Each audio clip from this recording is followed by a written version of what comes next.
संसद के शीतकालीन सत्र की शुरुआत एक बार फिर से हंगामे के साथ हुई है।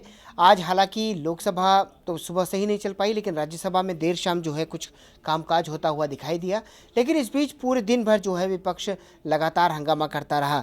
और इस बीच जो है रायपुर के लोगों के लिए भी एक बड़ी खबर आई है। क्या है वो खबर, ये बता रहे हैं हमारे साथ ब्रिजमोहन अग्रवाल जी हैं, जो कि भारतीय जनता पार्टी के सांसद हैं।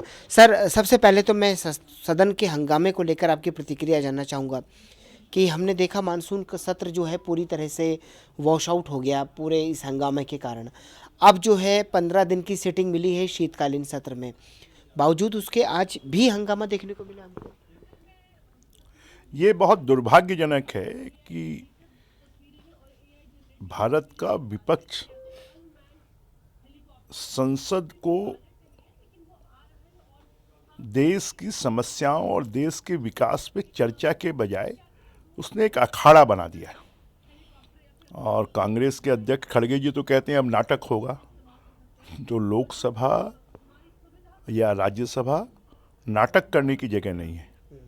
वो देश की जनता का, देश के समाज का, देश के आम लोगों की समस्याओं के समाधान करने का एक बहुत बड़ा माध्यम हो सकता है। कांग्रेस पार्टी और विपक्षी दल उसको एक कुश्ती का अखाड़ा बना दिया है और इससे पूरे देश का बहुत बड़ा नुकसान हो रहा है। मानसून सत्र भी लगभग 30 दिन का था और उसको भी उन्होंने चलने नहीं दिया। तो जो चर्चा का स्थान है वहाँ पर आपको चर्चा करनी चाहिए किसी भी विषय को लेकर। अब एसआईआर जिसके ऊपर में उन्होंने बड़ा हंगामा किया, बिहार में क्या हुआ? बिहार में जनता ने कांग्रेस को और विपक्ष को साफ कर दिया और उसके बाद भी इनको सबक सीखने के लिए तैयार नहीं है। एसआईआर एक सामान्य प्रक्रिया है। चुनाव आयोग हर 20 साल में मतदाता सूची के शुद्धिकरण के लिए काम करता है। तो क्या कांग्रेस नहीं चाहती कि जो मतदाता सूची है वो शुद्ध बने, वो बिना किसी गड़बड़ी के जारी हो? और ये काम पूरे देश में पूरी सफलता के साथ में चल रहा है।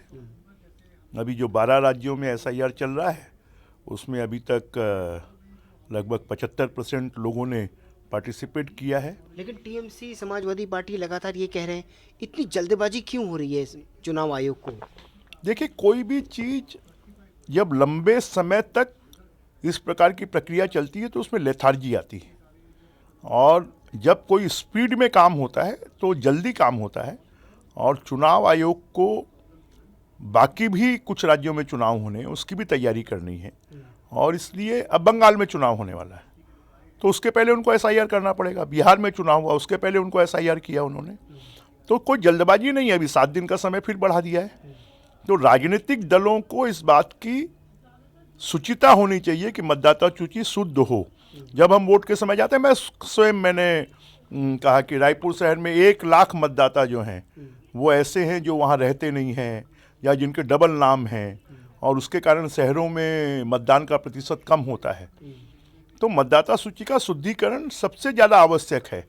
और बाकी तो साल भर लोगों के नाम जुड़ सकते हैं, पते बदल सकते हैं, ये तो काम चलता ही है। परंतु एक सघन मतदाता सूची का परीक्षण ये सबसे बड़ा आवश्यक है।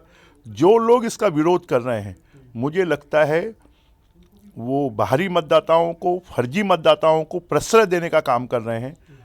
देश में दूसरे देशों से आकर जिन्होंने धर्मशाला बना दिया हिंदुस्तान को, उनको सपोर्ट करने का काम कर रहे हैं। क्योंकि अब उनको लगता है कि जिन फर्जी मतदाताओं के दम पर वो राजनीति करते हैं, वो अगर फर्जी मतदाताओं के नाम कट जाएंगे तो कांग्रेस और विपक्षी दल जो बिहार में हालत हुई है उससे भी बुरी हालत पूरे देश में होगी। और इसलिए वो सदन की कार्यवाही को बाधित कर रहे हैं। चर्चा के स्थान को उन्होंने नाटकशाला बना दिया है, उन्होंने अखाड़ा बना दिया। एक आखिरी सवाल सर, आज रायपुर के लोगों के लिए आपने जो एक अंतरिक्ष की लैब मांगी थी वो सौगात पूरी हो गई है, क्या कहना चाहेंगे? अब क्या क्या फैसिलिटी मिलने वाली है उस अंतरिक्ष में? मैं देश के प्रधानमंत्री जी को और देश के अंतरिक्ष संचालनालय जी को बहुत बहुत धन्यवाद देना चाहता हूं। मैं पिछले दिनों हरिकोटा इसरो सेंटर घूमने गया था और वहां मुझे जाने के बाद ऐसा आभास हुआ कि इसके बारे में देश के लोगों को जानकारी नहीं है कि स्पेस में भारत कितने गौरवशाली काम कर रहा है। आज चंद्रमा पे जाने की हमारी तैयारी, गगनयान की हमारी तैयारी चल रही है।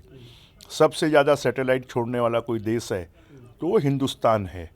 और इसके बारे में देश की नई पीढ़ी को, हमारे देश के पढ़ने वाले बच्चों को जानकारी मिलना चाहिए।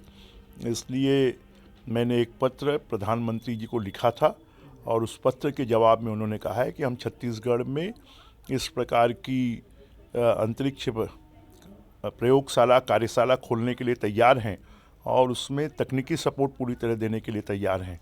और मुझे इस बात की खुशी है और मैंने आज लोकसभा में 377 के माध्यम से मामला उठाया और मैंने उनसे ये भी आग्रह किया है कि सिर्फ छत्तीसगढ़ में नहीं, पूरे देश के हर राज्यों में ऐसी अंतरिक्ष की प्रयोगशाला खुलनी चाहिए, जिससे कि पूरा देश को गौरव की भावना पैदा हो और बच्चों को हमारे इसरो के बारे में, उसके काम के बारे में, सैटेलाइट के बारे में, रॉकेट के बारे में जानकारी मिल सके। तो मैं इसके लिए फिर से प्रधानमंत्री जी और अंतरिक्ष विभाग को बहुत बहुत धन्यवाद देता हूँ, बधाई देता हूँ। हमसे बातचीत करने के लिए बहुत बहुत शुक्रिया। तो अब रायपुर के बच्चे भी देख सकेंगे कि सैटेलाइट के ज़रिए अंतरिक्ष में कौन कौन सी गतिविधियां हो रही हैं, कैसी दिखती है मिल्की वेव गैलेक्सी, कैसी दिखते हैं हमारे सोलर प्लैनेट, सभी कुछ वो सब कुछ देख पाएंगे इस कार्यशाला से। अब देखना होगा कि कब तक ये प्रयोगशाला जल्द से जल्द अपने अस्तित्व में आती है। कैमरा पर्सन शूरवीर के साथ ललित नारायण कांडपाल, टोटल न्यूज़, दिल्ली।